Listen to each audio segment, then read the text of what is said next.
One of the biggest misconceptions is that attractiveness is purely genetic. While genetics absolutely matter, most people never actually reach their genetic potential in the first place.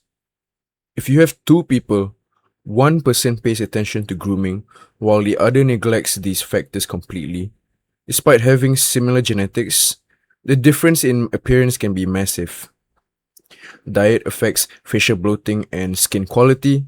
Sleep influences eye bags, dark circles, and facial recovery. Grooming choices, such as hairstyle, eyebrow maintenance, and dental hygiene, can completely change how facial features are framed and perceived. In other words, attractiveness isn't about the cards you're dealt, it's also about how well you play them. The goal of Looksmaxxing isn't to become someone else, it's to maximize the potential that's already there. So, my advice is to stop obsessing over the 20% you can't change and start optimizing the 80% you haven't. This is a much more stronger foundation than immediately diving into canthal tilt, hunter eyes, or infraorbitals, or a sharp jawline, sharp nose. No, none of that. What makes a face attractive? It will be your bone structure, your prominence and growth of bones like maxilla, mandible, and zygomatics, the soft tissue, distribution of fat pads, lips, and localized musculature, your skin quality, your cellular health, texture, even tone, micro hydration, and coloring as well. Even your lips, everything plays a part, no matter how small those details are. It's just a matter of how bad you want it. The examples of attractive faces we have on the right, we've got Chico and Jensen Ackles. You can see pretty much how clear their skin are. Facial harmony, we're going to analyze this. This is one of the important sections. Oops. So, facial harmony is arguably the most important concept in aesthetics. Most people obsess over individual features. They'll spend hours worrying about the canthal tilt, the hunter eyes, their jawlines or cheekbones, but attractiveness isn't determined by a single feature. It's determined by how all your features interact. Looking at the face on the left, we can see several structural issues that reduce facial harmony. The mid-face appears elongated, the maxilla lacks forward projection, and the cheekbones are relatively flat. The chin appears weak, it also appears recessed. Individually, none of these features are necessarily disastrous, but when combined, they create a less balanced overall appearance.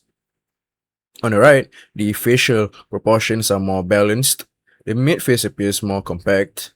The zygomatic region or cheekbones seem to project further forward, and the jawline is very defined.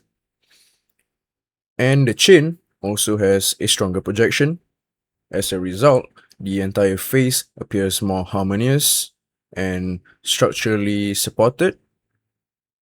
So, what's important is to understand that facial harmony is not about having one perfect feature, it's about how each feature complements the others. A person can have average eyes, average lips, and average skin, but if their facial proportions are balanced and their features work together, they will often be perceived as more attractive than someone with a single standout feature, but overall poor harmony. So, in my opinion, harmony always trumps individual features. A face with balanced proportions and good structural support will always outperform a face with one exceptional feature and several weak ones. If you were to compare someone with hunter eyes, but a recessed chin, like very recessed, it's gonna look terrible. He's gonna be looking to the side like, yeah, but he's got hunter eyes. But who gives a shit because his fucking chin is recessed and that's ugly. But he can always fix that. Alright, and that's the point of this channel. And yeah, this is my first video. Anyways, one of the biggest mistakes is focusing on individual features instead of facial harmony. Facial harmony matters more than you think. Most people think attractiveness comes from hunter eyes, a strong jawline, or high cheekbones. In reality, the brain evaluates the face as a complete package. That's the point of harmony. Alright, like I said, you can have very nice eyes, you can have a very nice nose, but what if your lips are fucking ugly and bad skin? Yeah. Alright, look at the example here. None of the features are particularly extreme.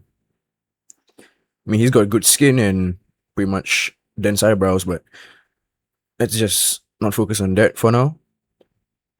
The eye tilt is neutral, and the characteristics aren't that exaggerated, yet the face is still attractive because every feature works together harmoniously. The facial thirds are balanced, the maxilla is proportionally developed, the cheekbones support the mid-face, and the jawline complements the rest of the face. This creates a aesthetically pleasing appearance, right? So harmony beats individual features. An average face with excellent harmony trumps the face with poor overall balance, and yet they have one or two exceptional features. Right. Talking a lot, but I haven't went through what they really mean. So let's go through the proportional facial thirds. What do I mean by facial thirds? The facial thirds are a way of dividing the face into three horizontal zones of roughly equal height, measured from the hairline to the chin. The system has been used for over 1,000 years to assess facial balance and proportions. In an ideal framework, each third takes up about 1/3 of total face height. Though real faces rarely split so neatly, you can't have a perfect face. No one has a perfect face unless you get surgery. The upper third runs from the hairline or the top of the forehead down to the brow line. That's the upper third. So from the hairline to the brow line, roughly where the eyebrows sit, would be around here to here. The middle third, which would be your middle face, the middle area, it spans from the brow line to the base of the nose. The lower third covers the base of the nose to the bottom of the chin.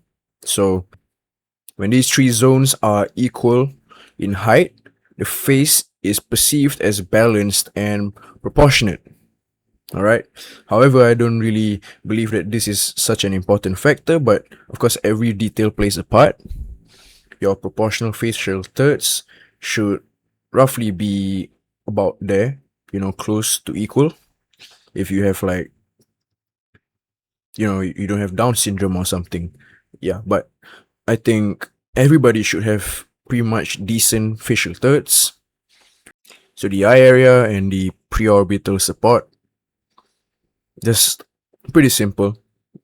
Orbital support would be the ones right here. If you have eye bags like I do or used to, you can try bone smashing. In my experience, that's what I did. It may seem a little extreme, but Wolf's Law is legit. Examples of this are MMA fighters, boxers, even athletes, or people who just take testosterone. Growth hormone is legit. At least before the age of 21. Okay, when you just fucking stop growing. So take note of that. If you're still young, you can still bone smash your way to forward projection. To get some of that forward growth before your brow ridge stops growing, or your cheekbones. Either way, you can get fillers if you want to, but nobody wants to do that.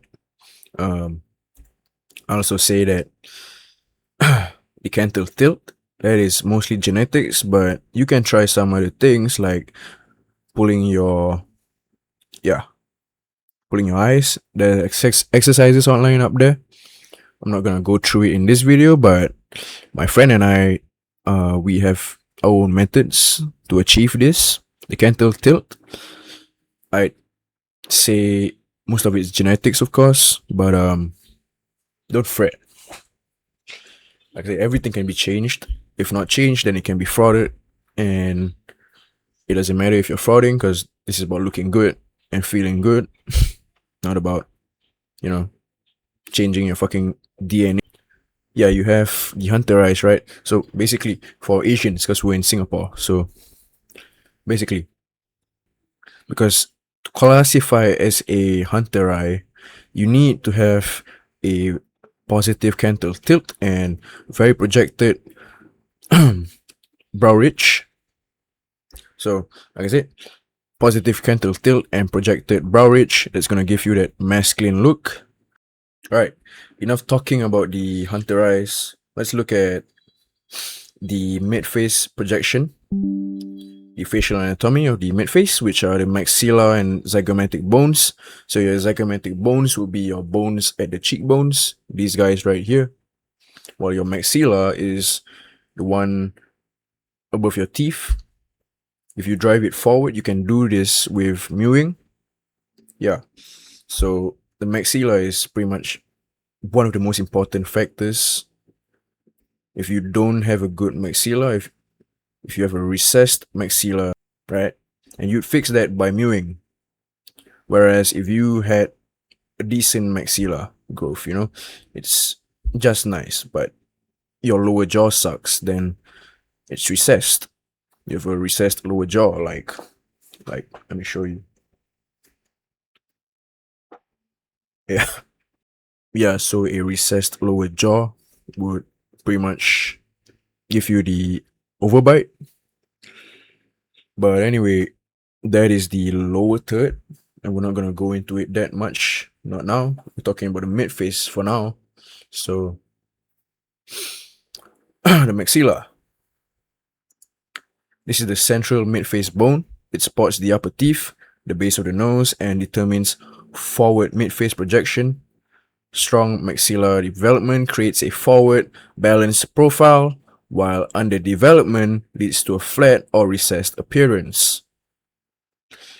Your zygomatic bones, in orange, like I showed you the cheekbones, they define facial width and angularity, but more importantly, they support mid-face soft tissues.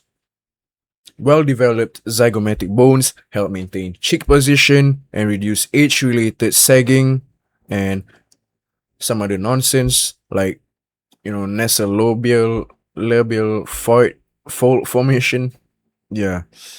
Anyway, don't matter. Alright, next up. If you didn't see that one tiny section in blue, those are the infraorbital rim. These guys, they are the lower eye socket boundary.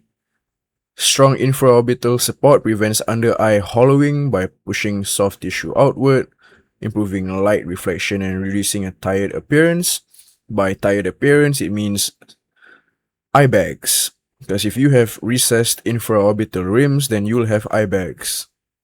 But of course, you can just fraud this or bone smash your way, So the problem with getting eye bags from a recessed infraorbital rim is that no matter how much you sleep, you won't be able to get rid of your eye bags. And that's why I say bone smash or fraud with concealer. Mid-face aesthetics, overall, they are determined by how the maxilla and zygomatic framework work together. So don't worry too much about the infraorbital rim. They are important, but the most important one would be your maxilla and zygomatic bones. People will notice these first before they even notice the infraorbital problems, which is just your under eye structure, right? So let's apply this framework to the lower facial third now. Okay, the lower third and mandible. Now that we've discussed facial harmony as a whole, let's zoom in on one of the most influential structures in male facial aesthetics, the lower third. The lower third refers to the region extending from the base of the nose down to the bottom of the chin. Within this region, the most important skeletal structure is the mandible, commonly known as the lower jaw. The mandible serves as the structural foundation of the lower face. It influences jawline definition, facial width, chin projection, and overall facial balance. Because of this, it plays a significant role in how masculine, structured, and harmonious a face appeared. Looking at the diagram, there are several key anatomical landmarks to understand. First, we have the body of the mandible, which forms the horizontal portion of the jaw and contributes to lower facial width. Next is the ramus, the vertical portion of the mandible extending upward toward the skull. Greater ramus height is often associated with a stronger and more defined lower third because it increases vertical support and jawline prominence. Another important structure is the gonial angle, located where the ramus meets the body of the mandible. This angle contributes significantly to jaw shape and perceived facial strength.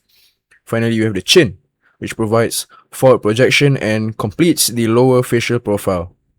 A well-projected chin can enhance facial balance, while a recessed chin may disrupt harmony even when the jaw itself is otherwise well-developed.